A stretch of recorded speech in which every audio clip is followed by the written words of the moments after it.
آج کے دور میں بہت سارے لوگ خدا کے کلام ہی کا استعمال کرتے ہوئے ہم پر آزمائشیں لاتے ہیں.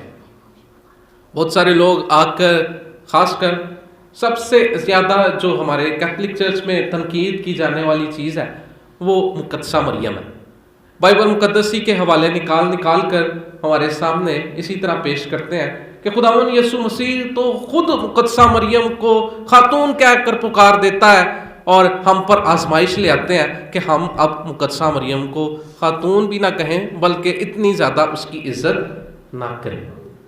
تو اس طرح بہت سارے لوگ بائبل مقدس کا غلط استعمال کرتے ہوئے بائبل مقدس کے حوالہ جات آزمائش کے طور پر، جس طرح آج ہم نے دیکھا ہے کہ شیطان بھی بائبل مقدس کا استعمال کرتا ہے اور وہ ہم انسانوں سے زیادہ بائبل مقدس جانتا ہے اور بائبل مقدس کے حوالہ جات ہمارے سامنے رکھتا ہے، لیکن ہم آزمائش میں گر جاتے ہیں. کیوں گرتے ہیں؟ اس کی وجہ کیا ہے؟ کیونکہ ہم بائبل پڑھتے نہیں ہیں.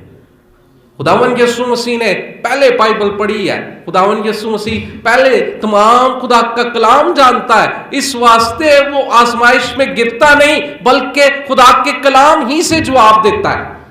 لیکن ہم کیوں جواب نہیں دے پاتے؟ کیونکہ ہم نے بائبل پڑھی نہیں ہوتی، اور ہم پھر کیا کہتے ہیں؟ کیا ٹھیک ہی رہا، کیونکہ بائبل چی لکھا ہے. تو یاد رکھیں، بائبل مقدس کے کلمات دو دھاری تلوار کی مانتا ہے. دو دھاری تلوار کی مانتا کہ وہ دونوں طرف سے کاٹتے ہیں.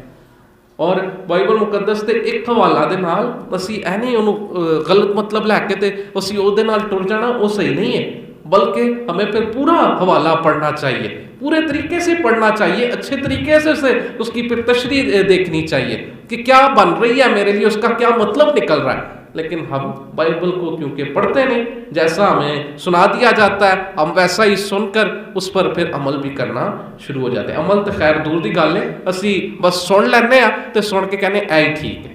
عمل تو بڑا بڑا لفظ ہو جائے گا. تو اس لحاظ سے بائبل پڑھنے کی اب ضرورت ہے.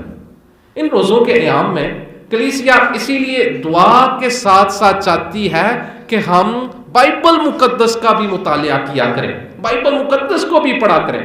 لیکن افسوس سے کہنا پڑتا ہے جدو بھی کسی نو پوچھیے یا کسی دے گھر وزٹ کریے تو بائبل جدو منگانے آ تو بائبل دے اتنے دھوڑ مٹی آتی ہے، کیونکہ بائبل نو کدی کھولیا نہیں ہوتا. تو پھر پوچھ لو کہ بائبل کیوں نہیں پڑھتے تو جواب آتا ہے پاجی ٹائم ہی نہیں ملتا، ٹائم ہی نہیں ہے کہ بائبل پڑھیے. ہمارے پاس وقت ہوتا ہے کہ ہم ٹیلی ویژن لگا کر وہاں پر ڈرامہ سیریلز دیکھ لیں. ہمارے پاس ٹائم ہوتا ہے کہ ہم موبائل فون کھول کر وہاں پر مختلف چیزوں کو سرچ آؤٹ کر لیں، مختلف چیزوں کو دیکھ لیں. ہم سکرول کرتے رہتے ہیں، فیس بک، ٹک ٹاک، اس طرح کے باقی تمام سوشل میڈیا کے ایپس. ہمارے پاس ان تمام چیزوں کے لیے ٹائم ہوتا ہے، لیکن جب بات آتی ہے خدا کے کلام کی، بائبل مقدس کی، تو ہمارا جواب ہوتا ہے فادر جی ساڈے کول ٹائم ہی نہیں. تو اب ضرورت ہے کہ ہم جس طرح اپنی زندگی میں ان گیجٹس کے لیے ٹائم نکالتے ہیں، ان چیزوں کے لیے ٹائم نکالتے ہیں، تو بائبل مقدس کے لیے بھی ٹائم نکالیں اور بائبل مقدس کو ضرور پڑھیں.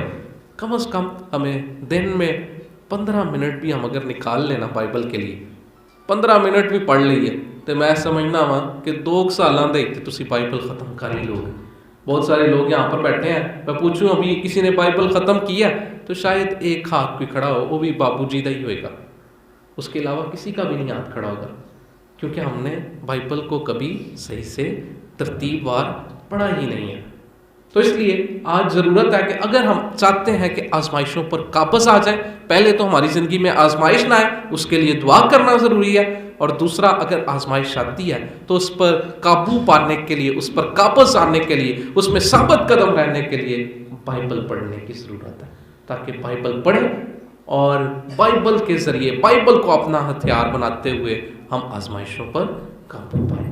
آئیں آج خداوند سے یہ فضل مانگتے ہیں کہ خدا ہمیں یہ فضل بخشے کہ ہم دعا کرنے والے اور خدا کے کلام کو پڑھنے والے بنیں. مسیح ہمارے خدا کے وسیلہ سے